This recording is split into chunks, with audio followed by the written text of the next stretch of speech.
Yeah. So my name is Brandon Yaeger, founder of Got Friends, and our team specializes in making aircraft for Microsoft Flight Simulator. We're a very small team of just 4 people, and we all kind of started as freeware developers and moved our way into payware. Microsoft took notice of that, and in 2023 they invited us to work on Microsoft Flight Simulator 2024 with them, specifically in bush aircraft and gliders. So we're very excited about that prospect. And I'm Chris Burnett from Working Title. I'm one of the co-founders. We work with avionics and flight planning in the sim. We got started back in 2020 as an open source freeware modifications for the CJ4, the Garmin G1000 and G3000. And since then have started working with Microsoft directly. We've put a bunch of avionics upgrades through the aircraft and avionics updates in Flight Simulator 2020. And now we're working on some new avionics for 2024, as well as the flight planning front end and back end work.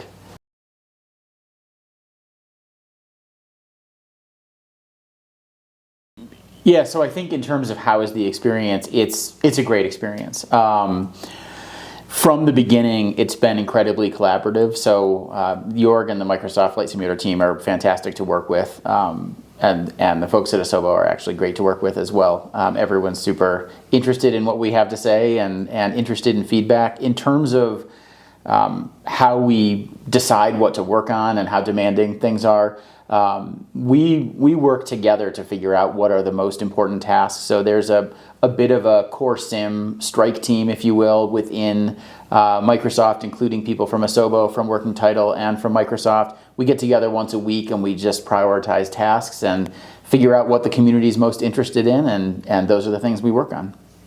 Yeah, and from my side, it's a very similar Got Friends, very cohesive back and forth. We have new ideas. They're very interested in our new ideas, kind of what they're hearing from our community, what aircraft are interesting. They also know that we're experts in our field, so if there's a glider or a bush aircraft they're very interested in kind of showcasing or getting started, they come to our team for our opinion on that as well. And so it's a very nice environment where we kind of work hand in hand together, and there's been no problem there, and it's not a one-way street. It's definitely a two-way cohesive environment.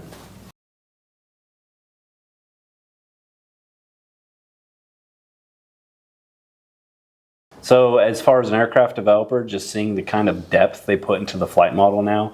I know you guys kind of saw that during the presentation with the new wake turbulence and stuff. Yeah. And you can kind of see those points that were wrapped around the aircraft that now support complex shapes and things like that. So much tools have been given to us as developers now to ensure that our flight model is accurate and very highly detailed compared to 2020.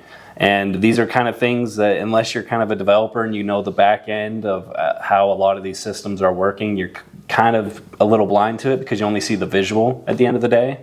But as a developer, the things that are really happening in the back end now, the new features, the new parameters that we can input, there is so much more that really do enhance the way the aircraft flies in 2024.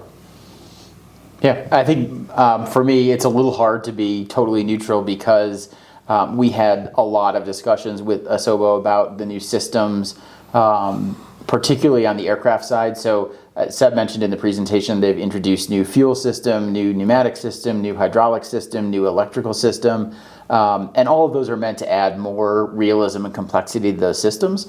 And we're taking advantage of those in the new aircraft and in the avionics. So. Yeah, I think they're great. I think they're great steps forward, and I think aircraft developers are going to like having the additional flexibility that's added. It's almost hard to be neutral when there's so much great things that just came with the new sim. I'm extremely over the moon, and that's talking as a neutral party. Like I really am excited for the new features. It allows me to do so much more making aircraft. I would say when we started the process, the real objective was to embrace the 2/3 of simmers right now. Like Jorg talked about in the presentation, there's kind of 15 million pilots, right? And maybe 4 or 5 million of those are what we'd call core simmers, right? Mm-hmm. And the other 10 aren't. Our vision was to help close the gap for that new audience and let people transition into more complex flight planning. But at the same time, we wanted to offer that complete flight planning experience in the simulator. So I would say we drew inspiration from real world flight planning almost more than we did sim flight planning. So we looked a lot at kind of ForeFlight and how the ForeFlight app looked. We've got some licenses to that to check for our developers to check out. I've used Garmin Pilot and ForeFlight both. I've used flightplan.com as well for real flight planning. So we brought a lot of that kind of real world flight planning knowledge in, but we wanted to keep it approachable for people who are new. So I think there's still a place for the SimBrief and Navigraph and some of the other tools that are catered towards a really highly detailed experience.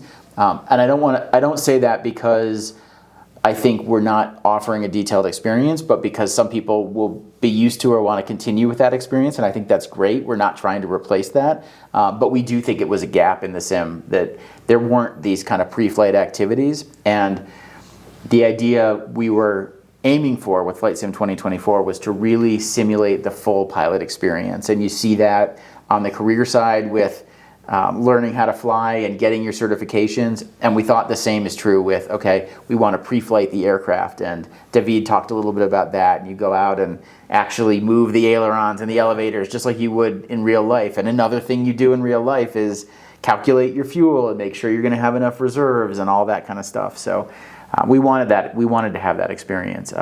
There will be charts. It's the Lufthansa Lido data and charts.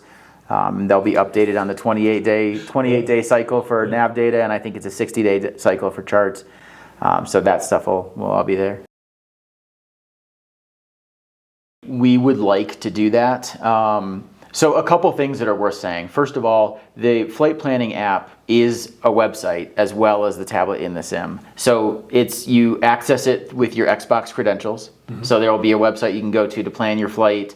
It's mobile and tablet friendly, so you can do that. But it's not fully synced once you're in flight yet, but we're looking at ways to do that. So that's sort of on the horizon for later on.